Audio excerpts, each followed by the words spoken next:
किसानों का आर्थिक विकास।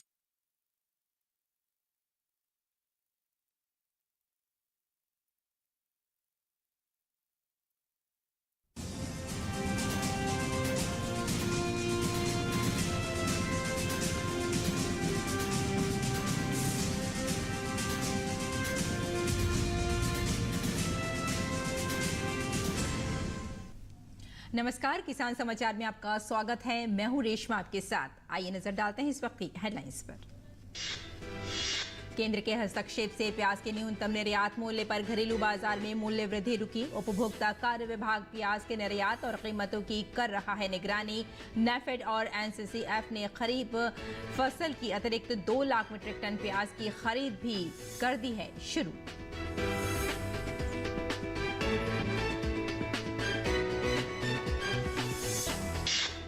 सुप्रीम कोर्ट ने दिल्ली एनसीआर में बढ़ते वायु प्रदूषण पर जताई चिंता। कहा, दिल्ली, पंजाब, हरियाणा, यूपी, राजस्थान किसानों को पराली जलाने से रोकने के लिए क्या कदम उठाए हैं, स्टेटस रिपोर्ट करें दाखिल।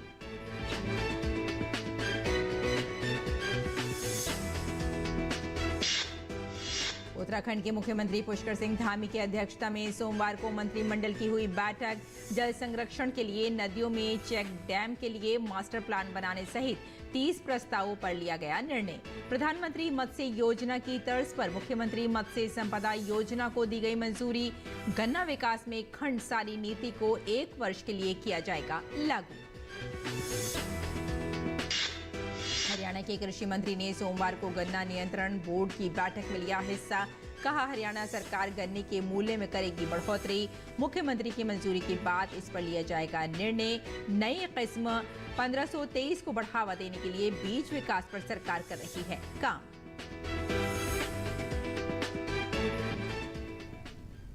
और अब समाचारों पर विस्तार से नजर डालते हैं। प्याज का निर्यात रोकने और घरेलू बाजारों में उपलब्धता बनाए रखने के लिए 29 अक्टूबर 2023 से 31 दिसंबर 2023 तक प्याज पर $800 प्रति टन का न्यूनतम निर्यात मूल्य लागू करने के सरकार के फैसले का असर महाराष्ट्र के बाजारों में तत्काल प्रभाव से दिखाई देने लगा है, जहां प्याज की कीमतों में पिछले सप्ताह दर्ज की गई उच्चतम कीमत से 5% से 9% की गिरावट दर्ज की गई है। महाराष्ट्र के सभी बाजारों में प्याज की औसत कीमत में 4.5% की गिरावट आई है और खपत केंद्रों में भी इसी तरह की गिरावट देखी गई है। उपभोक्ता कार्य विभाग कीमतें और उपभोक्ताओं के लिए उपलब्धता सुनिश्चित करने के लिए दैनिक आधार पर प्याज के निर्यात और कीमतों की निगरानी कर रहा है। नवंबर महीने में बढ़ती मांग को देखते हुए विभाग ने मंडी में बिक्री और उच्च कीमतों वाले केंद्रों पर रियासती दामों पर बिक्री शुरू कर दी है। इसमें 170 से अधिक शहरों की 685 चलती फिरती खुदरा दुकानों के माध्यम से बिक्री शामिल है। नेफेड और एनसीसीएफ ने प्याज की कीमतों को नियंत्रण में रखने और उपभोक्ताओं के लिए उच्च मूल्य केंद्रों में वितरित करने के लिए खरीफ फसल की अतिरिक्त 2 लाख मीट्रिक टन प्याज की खरीद भी शुरू कर दी है। उत्तराखंड की धामी मंत्रिमंडल में वन, ऊर्जा, शहरी पर्यटन, ग्राम्य विकास, गन्ना विकास, वित्त के अलावा जल संरक्षण के लिए नदियों में चेक डैम के लिए मास्टर प्लान बनाने सहित 30 प्रस्तावों पर निर्णय लिया गया। जल निगम विभाग के तहत जल संरक्षण के लिए सरकार काम करेगी। राज्य के जल स्रोतों को स्टोर किया जाएगा। इसके लिए पूरे प्रदेश नदियों के जल स्रोत एकत्रित करने के लिए चेक डैम के लिए मास्टर प्लान बनाया जाएगा। शहरी विकास विभाग के अंतर्गत मुनी की रेती ढालवाला को श्रेणी 1 में करने का निर्णय लिया गया। ऊर्जा विभाग में एडीपी के प्रोजेक्ट को यूपीसीएल और पिटकुल करेगा, जिसके लिए 26 पद स्वीकृत किए गए हैं। ग्राम विकास में सहायक लेखाकार के पदों 70 से 240 होंगे। विभाग में कुल 350 पद रहेंगे। 280 लेखाकार को 110 किया गया है। गन्ना विकास में खंडसारी नीति को 1 वर्ष के लिए लागू किया जाएगा। प्रधानमंत्री मत्स्य योजना की तर्ज पर मुख्यमंत्री मत्स्य संपदा योजना को दी गई मंजूरी।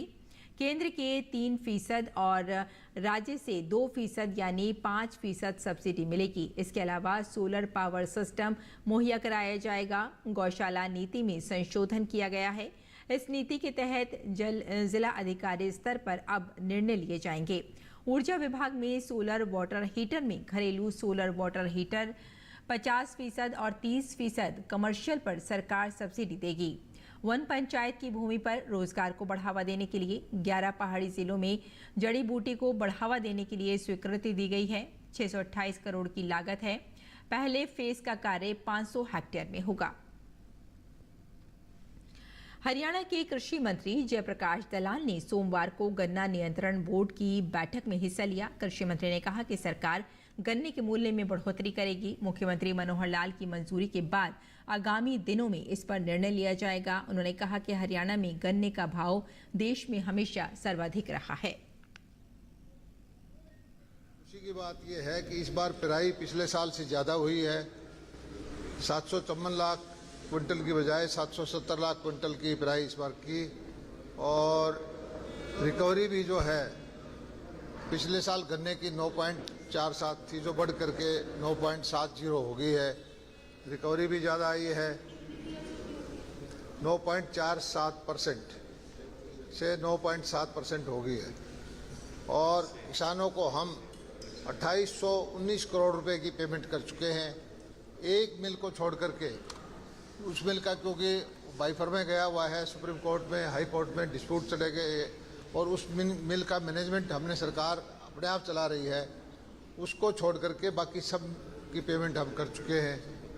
सरकार ने भी 194 करोड़ रुपए की सब्सिडी अपने पास से दी है ताकि किसानों को सहायता मिल सके। हमारा ये टारगेट दिया गया है कि आने वाले साल में हमारे जो कोऑपरेटिव मिल है उसमें एथेनॉल के प्लांट लगाए जाएं, क्योंकि एथेनॉल ब्लेंडिंग का काम भारत सरकार ने शुरू कर दिया है। इससे विदेशी मुद्रा बचती है, देश का पैसा देश में रह जाता है। तो उसका हमने टारगेट दिया है मिलों को कि वो एथेनॉल के प्लांट जल्दी लगाएं।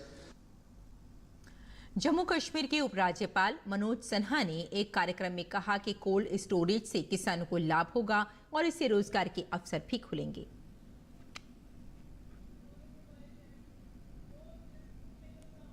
सीए स्टोर प्रोजेक्ट्स की स्थापना की यात्रा के बारे में अभी मेरे पूर्व बताया गया।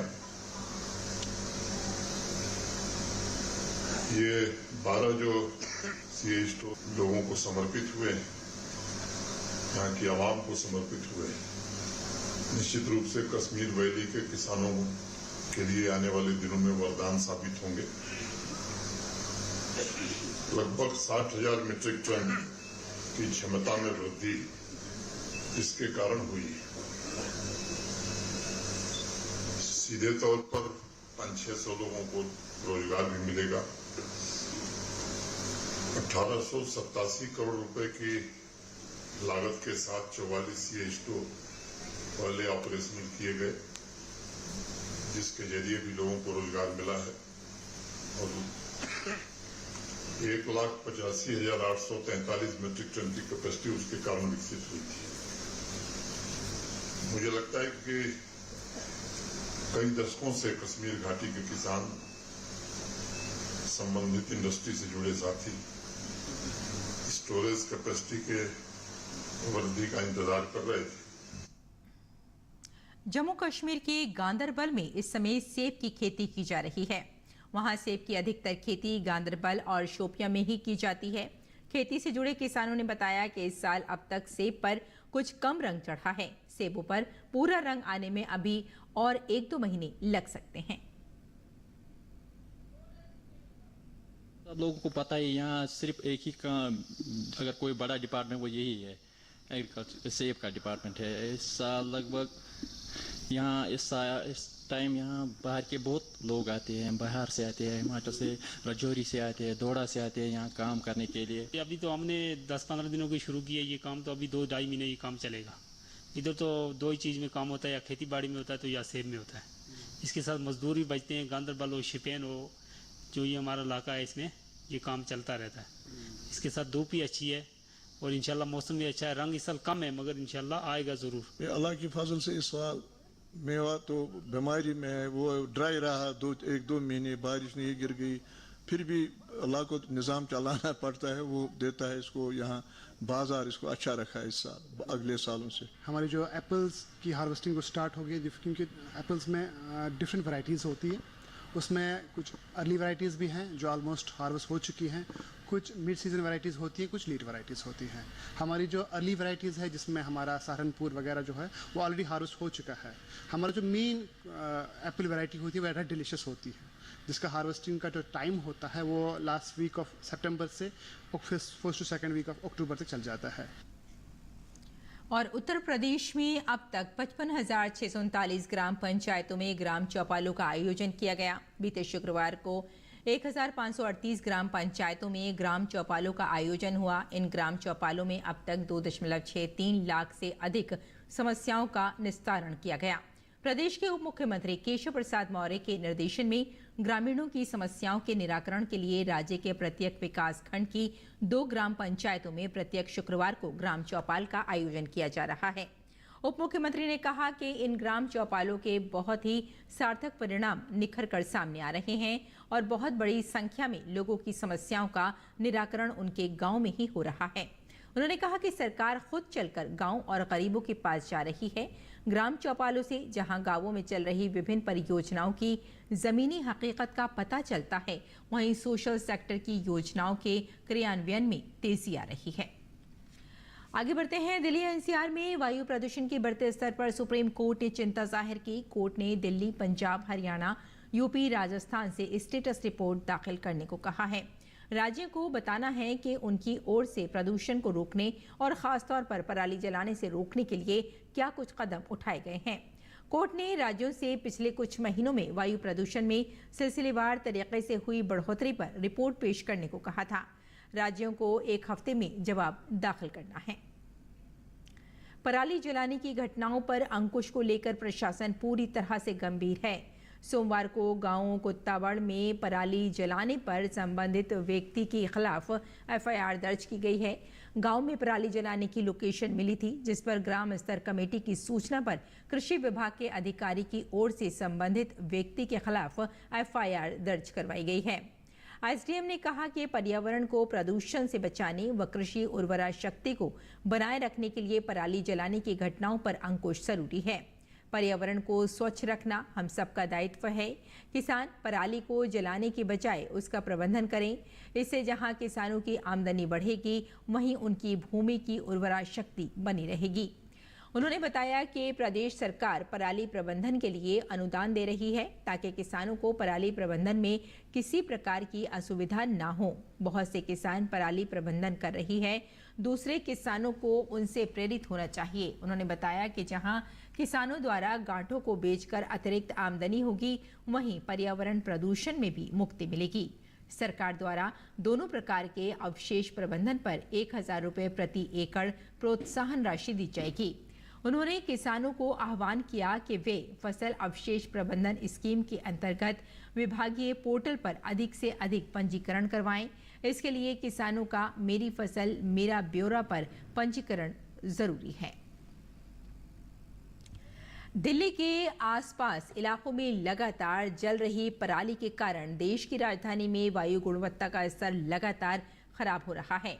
दिल्ली के कई इलाकों में वायु प्रदूषण गंभीरता से श्रेणी में पहुंच गया है, जिसके कारण लोगों को सीने में जलन, सांस लेने में परेशानी हो रही है। केंद्रीय प्रदूषण नियंत्रण बोर्ड के नेशनल एयर क्वालिटी इंडेक्स के मुताबिक आज सुबह मुंडका में सबसे खराब वायु गुणवत्ता दर्ज की गई, जहां प्रदूषण का स्तर 430 रहा, जो वायु गुणवत्ता को बहुत खराब श्रेणी को दर्शाता है।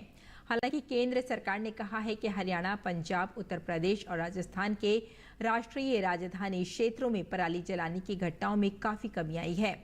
सरकार द्वारा जारी आंकड़ों के मुताबिक पिछले 45 दिनों के दौरान 2023 में पराली जलाने की 6,391 घटनाएं सामने आई हैं, जबकि 2022 में इन 45 दिनों के दौरान 13,964 घटनाएं रिकॉर्ड की गई थी। यानी कि इस साल पराली जलाने की घटनाओं में लगभग 54% की कमी आई है। माननीय प्रधानमंत्री नरेंद्र मोदी ने कार्यक्रम मन की बात में सोनीपत के गांव अटेरना निवासी कंवल सिंह चौहान के संघर्ष की जमकर तारीफ की। कंवल सिंह चौहान गांव अटेरना के को बेबी कॉर्न फसल के लिए अंतर्राष्ट्रीय स्तर पर पहचान दिला चुके हैं। 2019 में पद्मश्री सम्मान प्राप्त कर चुके कमल सिंह चौहान का कहना है कि प्रधानमंत्री नरेंद्र मोदी द्वारा मन की बात में उनका नाम लेने के बाद उनमें उत्साह बढ़ा है और जीवन में बड़ा परिवर्तन आया है। आज गांव अटेरना में 4-5 फूड प्रोसेसिंग इंडस्ट्रीज हैं, जिसमें किसान अपना माल लाकर बेचते हैं। आमदनी बढ़ने से किसानों का जीवन स्तर काफी सुधर गया है। प्रधानमंत्री द्वारा मन की बात में मेरा जिक्र करने के बाद मेरे जीवन में बहुत बड़ा परिवर्तन आया। एक तो सरकार ने कई कमेटियों में रखा, जैसे ICR की गवर्निंग बॉडी में रखा, FSSAI की बॉडी में रखा, और साथ में बहुत से जहाँ किसानों के बीच जाते हैं, वहाँ किसानों के बीच बोलते हैं, उनको समझाते हैं, खेती करने के तरीके बताते हैं, जैविक खेती के बारे में बताते हैं। इस तरह बहुत से पूरे देश में आना जाना होता है। साथ में मेरा उत्साह बढ़ा। इस उत्साह के कारण मैंने कई इंडस्ट्री लगाई फूड प्रोसेसिंग की। किसानों को प्रेरित करता हूं कि वे जैविक खेती करें, प्राकृतिक खेती करें, जहर का प्रयोग ज़्यादा नहीं करें। और गुजरात के मोढेरा गांव भारत का एक ऐसा पहला गांव है जो पूरी तरह सौर ऊर्जा से संचालित होता है। इसके लिए मोढेरा गांव के लोग प्रधानमंत्री नरेंद्र मोदी को बार बार धन्यवाद देते हैं। उनका कहना है कि इससे उनका जीवन ही बदल गया है। मन की बात में प्रधानमंत्री नरेंद्र मोदी ने मोढेरा गांव की वर्षाबेन से बात की, जिनसे वर्षाबेन बहुत खुश हैं। उनका कहना है कि प्रधानमंत्री नरेंद्र मोदी उनका और उनके गांव का जीवन पूरी तरह बदल रहे हैं और आज उनके गांव को देश में ही नहीं बल्कि विदेश में भी पहचान मिली है। नरेंद्र मोदी जी ने हमारे गांव को सोलर विलेज बना दिया है और हमारे गांव में सोलर विलेज के कारण बिल आता ही नहीं है, और आता है तो भी वो कम के बराबर आता है। इसलिए मैं सर का धन्यवाद मानती हूँ। मैं बहुत भाग्यशाली हूँ कि सर ने मुझसे मन की बात में बात की और मुझे फिर से याद किया। मुझ जैसी सामान्य गृहिणी को सर ने टाइम निकालकर मेरे से बात की। मैं बहुत खुश हूँ। प्रधानमंत्री नरेंद्र मोदी ने मन की बात कार्यक्रम में संभल जिले की सोत नदी का जिक्र किया। पीएम ने कहा कि यूपी के संभल में देश ने कर्तव्य भावना की एक ऐसी मिसाल देखी है। आप सोचिए, 70 से ज्यादा गांव व हजारों की आबादी को सभी लोग मिलकर एक लक्ष्य, एक ध्येय की प्राप्ति के लिए साथ आ जाएं और जुट जाएं। ऐसा कम ही होता है, जबकि संभल के लोगों ने ये करके दिखाया है। इन लोगों ने मिलकर जन भागीदारी और सामूहिकता की बहुत बड़ी शानदार मिसाल पेश की है। अगर मन में जज्बा हो कुछ कर गुजरने का तो असंभव कुछ भी नहीं है, और इसी बात की एक अनुपम वानगी प्रस्तुत की है संभल के निवासियों ने। उत्तर प्रदेश के संभल जिले के लोगों ने जन भागीदारी की एक अनूठी मिसाल पेश करते हुए जिले की सबसे बड़ी सोत नदी को जिला प्रशासन के सहयोग से पुनर्जीवित कर दिया है। अमरोहा से शुरू होकर संभल होते हुए बदायूं तक जाने वाली सोत नदी इस क्षेत्र के लिए जीवनदायिनी के रूप में जानी जाती थी। इसका पानी किसानों के लिए खेती का मुख्य आधार था, लेकिन समय के साथ नदी का प्रवाह कम होने से और अतिक्रमण बढ़ने से ये नदी विलुप्त हो गई थी। ये नदी गंगा जी की एक सहायक नदी है और अमरोहा जनपद से शुरू होकर ये संभल से होते हुए बदायूं जाती है और वहां पर गंगा जी से मिलती है। संभल में इसका जीर्णोद्धार कार्यक्रम मनरेगा योजना के अंतर्गत हम लोगों ने करवाया। नवंबर 2022 में इसको शुरू किया गया और लगभग जून जुलाई 2023 तक इस कार्य को पूरा कराया गया। हमारे यहाँ पे ये 5 विकास खंडों में 71 ग्राम पंचायतों से होकर नदी गुजरती है और लगभग 1,72,000 मानव दिवस सृजित करके हम लोगों ने इसका एक बृहद कार्यक्रम आयोजित किया। इसकी शुरुआत की जहाँ जहाँ पर इसकी भूमि पर कब्जे थे वहाँ पर भूमि को चिन्हांकित करवाया। SDMs और तहसीलदारों के माध्यम से इस भूमि को कब्जा मुक्त करवाने के बाद मनरेगा योजना के अंतर्गत BDOs के द्वारा एक टीम गठित करके इसको पुनः जीवित किया गया है। पिछले साल दिसंबर में नदी के कायाकल्प का काम 70 से ज्यादा ग्राम पंचायतों ने मिलकर शुरू किया और साल के पहले 6 महीने में ही लोगों ने 100 किलोमीटर से ज्यादा नदी के रास्ते का पुनरुद्धार कर दिया। बारिश का मौसम शुरू हुआ और लोगों की मेहनत रंग लाई। सोत नदी पानी से लबालब भर गई और पुनः कल कल कर बहने लगी।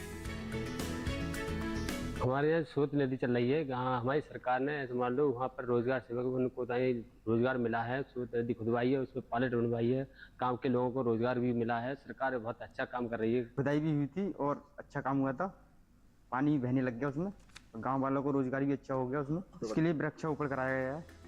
किसानों के लिए सोत नदी का पुनर्जीवन एक बहुत बड़ा खुशी का मौका बनकर आया है। लोगों ने नदी की सुरक्षा के लिए इसके किनारे 10,000 से अधिक बांस के पौधे भी लगाए हैं। नदी को बहता देख किसानों को बहुत सुकून मिल रहा है। विलुप्त हो चुकी 112 किलोमीटर की सोत नदी को पुनर्जीवित किया जाना स्थानीय निवासियों की एक सराहनीय पहल है। गुड न्यूज जज्बा इंडिया के लिए संबल से ब्यूरो रिपोर्ट, डीडी न्यूज।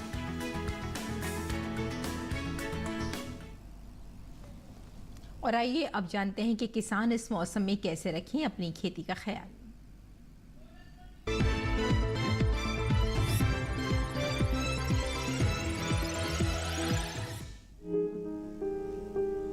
शुष्क मौसम को ध्यान में रखते हुए पंजाब के किसान धान की पकी फसल की कटाई कर लें। साथ ही प्राप्त उपज को सुरक्षित स्थान पर भंडारित करें। यहाँ के किसानों को सलाह है कि वो फसल अवशेष को न जलाएं, बल्कि मशीनों की मदद से प्रबंधन करें। पंजाब के किसान परिपक्वता के नजदीक बासमती धान में कीटनाशकों का प्रयोग न करें। यहाँ के किसान गेहूं की बुआई का काम कर लें। किसान भाई गेहूं की PBW 826, PBW 869, PBW 824, उन्नत PBW 343, उन्नत PBW 550 किस्मों का चुनाव कर सकते हैं। पंजाब के किसान अभी के समय पालक, मेथी, धनिया और लहसुन की बुआई कर सकते हैं। साथ ही यहाँ के किसान मटर की अगेती किस्मों की बुआई कर लें। अच्छी उपज के लिए मटर की AP3 किस्म का चुनाव करें। पंजाब में आलू की अगेती किस्मों की भी बुआई कर सकते हैं। आलू की अगेती किस्मों में कुफरी सूर्या, कुफरी पुखराज, कुफरी अशोका और कुफरी चंद्रमुखी का चुनाव करें।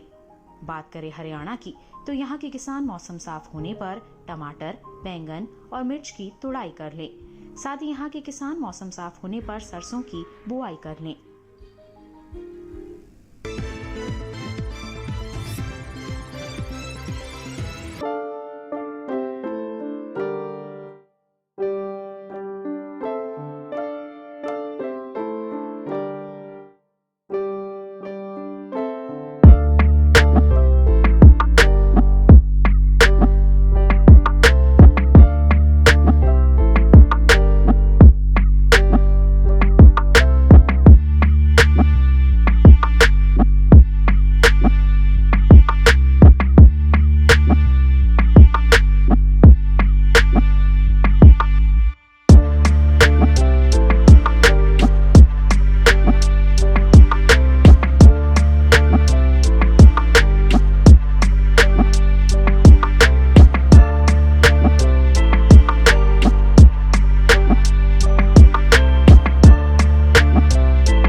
करते रहना चाहिए। गाजर की फसल पर मुख्य रूप से छोटे छोटे कीड़े मकोड़ों का प्रकोप होता है। इसकी रोकथाम के लिए नीम का काढ़ा पंप की मदद से 10 से 15 दिन के अंतराल पर छिड़काव करें। गाजर की फसलों में आर्द्र गलन रोग के कारण बीज के अंकुरित होते ही पौधे संक्रमित हो जाते हैं, जिससे तने का निचला भाग जो भूमि की सतह से लगा रहता है सड़ जाता है। फलस्वरूप पौधे वहीं से टूटकर गिर आते हैं। इस रोग की रोकथाम के लिए विशेषज्ञों की सलाह पर बीजोपचार कर ले। गाजर की जड़ों की खुदाई तभी करें जब वे पूरी तरह विकसित हो जाएं। खेत में खुदाई के समय पर्याप्त नमी रखें, साथ ही फसलों को सुखाकर उचित स्थान पर भंडारित करें।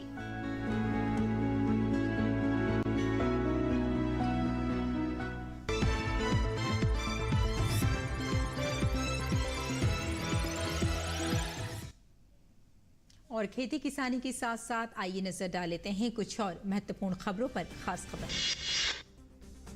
लौह पुरुष सरदार वल्लभ भाई पटेल की 148वीं जयंती पर देश भर में राष्ट्रीय एकता दिवस का आयोजन। प्रधानमंत्री नरेंद्र मोदी गुजरात के एकता नगर में स्टैच्यू ऑफ यूनिटी पर आयोजित राष्ट्रीय एकता दिवस समारोह में शामिल हुए। पीएम ने लौह पुरुष सरदार वल्लभ भाई पटेल को श्रद्धांजलि अर्पित की। प्रधानमंत्री नरेंद्र मोदी केवड़िया में राष्ट्रीय एकता दिवस पर आयोजित परेड में शामिल हुए। इसमें सीमा सुरक्षा बल और राज्य पुलिस की विभिन्न टुकड़ियां शामिल हुई। केवड़िया में प्रधानमंत्री ने 160 करोड़ रुपए की कई विकास परियोजनाओं का उद्घाटन और शिलान्यास किया। केंद्रीय गृह मंत्री अमित शाह ने राष्ट्रीय एकता दिवस के मौके पर एकता दौड़ को भी हरी झंडी दिखाकर रवाना किया। केंद्रीय मंत्री अमित शाह ने कहा कि सरदार वल्लभ भाई पटेल ने देश को एक करने में अविस्मरणीय योगदान दिया है। देश उनके ऋण को कभी नहीं चुका पाएगा। प्रवर्तन निदेशालय ईडी ने बृहस्पतिवार को आबकारी नीति से जुड़े धन शोधन मामले में पूछताछ के लिए दिल्ली के मुख्यमंत्री अरविंद केजरीवाल को समन भेजा है।